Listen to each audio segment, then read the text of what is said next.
سلام علیکم دوستان عزیز، خوش آمدید به کانال ما. امیدوارم که همه شما خوب هستین.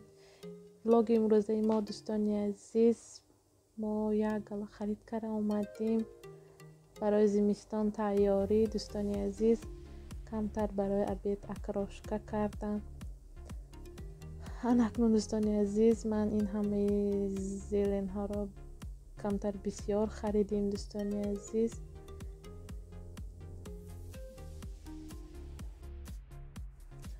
در طرف ما دوستان عزیز هوا به نهایت گرم است. چنانه که شما میدانید زیلن تیز ویران می شود و من خواستم همه اینها را یک باره ریزه کرده که گرفته به خلدی میمانم. دوستان عزیز، همه اینها را مایده ریزه کردم.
اکنون دوستان عزیز با بانکا گرفتیم، خوش رو مختم میکنیم، به خلدی میمونیم.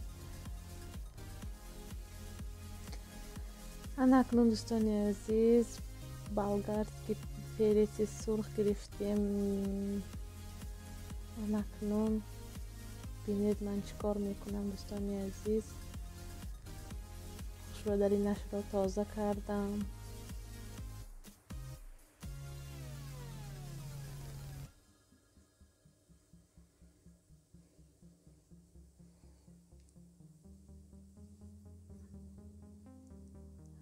اکنون چهار کنجا ریزه میکنم همش را دوستان عزیز.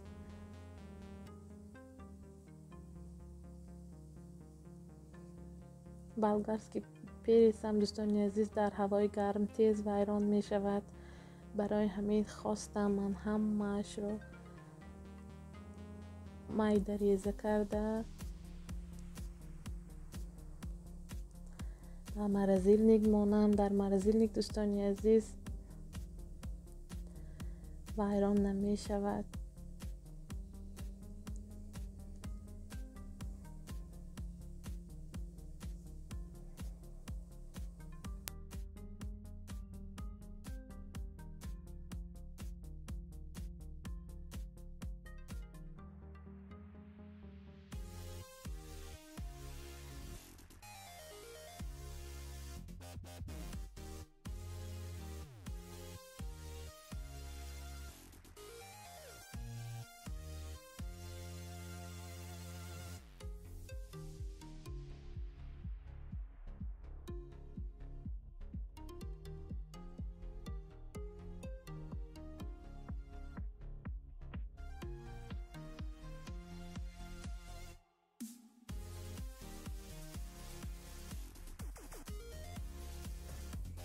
همش رو خوش رو ریزه کردم دوستان عزیز. اکنون کمتر با پاکت میگیرم و مرزیل که میمونم زمرازک میکنم دوستان عزیز.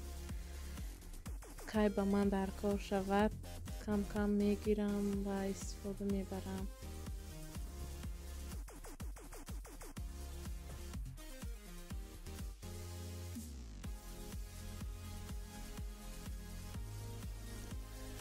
اکنون دوستان عزیز هوای ما به نهایت گرم است. من برای خودم باز کمپوت کردم. همه نمودی میوه ها، کلوبنیک، شفتالو، زردالو، همه چیز را همراه کردم و شما راضی خوشخواهانم. در پناه الله باشه.